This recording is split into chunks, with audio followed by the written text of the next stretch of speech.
Hey guys, it's Epic World's PCG, and today I'm doing a little explanation of what are portable PCGs.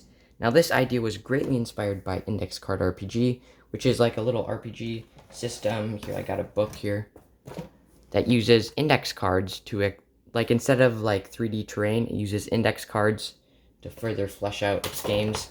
But unlike Index Card RPG, like that's an RPG with a bunch of rules and stuff, this uses PCG mechanics, which is pretty much really easy. It's easier than Index Card RPG. So basically, you just say what you're going to do and stuff like that. And then you can just have your script. Like, this is the one I made for Windgate, which is what I'm playing right now with my friends. It's kind of like a PCG campaign.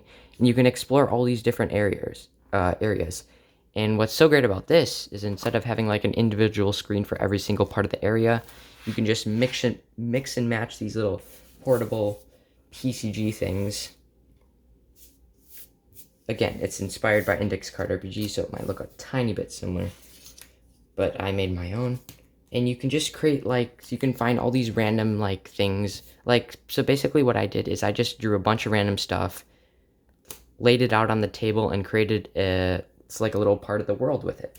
So if you're, like, characters, like, if they're in a town and they see this little top-down view of a blacksmith shop, they're like, okay, I'm going to go in the blacksmith shop, and then you could, like, do some more role playing, and the blacksmith could tell you, okay, well, I will give you Mercado coins to start your adventure, but you need to get me that sword.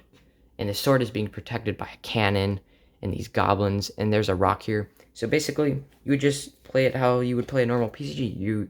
Your character could say, okay, I'm going to hide behind this rock to dodge the cannon, and then these goblins could come forth. So you could be like, okay, I'll hide behind the well, take out that cannon, point the cannon at these guys taking out the goblins, and then to take out him, you could just use like something like one of these rocks by the Mercado coins to take him out. And then you could notice, okay, well, this sword is stuck in the ground.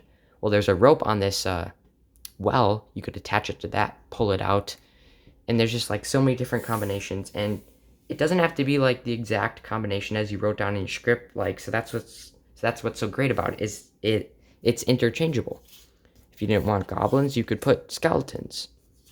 And if you wanted this goblin to have a bow, you could just say, okay, well, this goblin actually has a bow. Like, it doesn't have to be exactly what's on the card. But yeah. And then you're like, okay, well, I'm going to study these footprints. And your PCG master's like, okay, you see a giant footprints in the ground that look like dinosaurs. And you're like, okay, I'm kind of curious. I want to go further. They could meet a giant dinosaur and fight that. So it's really open world. And then let me show you another encounter. This one, this villager is building a house, and he wants you to get some clay for him. So there's some clay, but it's across this dangerous river, and like it's like all of a sudden it's like a bridge could snap, and you could fall in this river with these poisonous piranhas. You got to defeat these two. This one guy's a whip, which is really long range. So yeah, this was portable PCGs. Again, it's like Index Card RPG. I'll leave a link in the description to a video explaining Index Card RPG, because it kind of explained this kind of system, but I adopted it and put it into PCGs. So let me know if you would like to see a gameplay of this, because I think that would be pretty cool. And yeah, if any of you want to make your own, definitely do that and send me a link to your video, because that would be really cool to see. But yeah, this was portable PCGs. Thanks for watching, and I'll see you in the next one. Bye.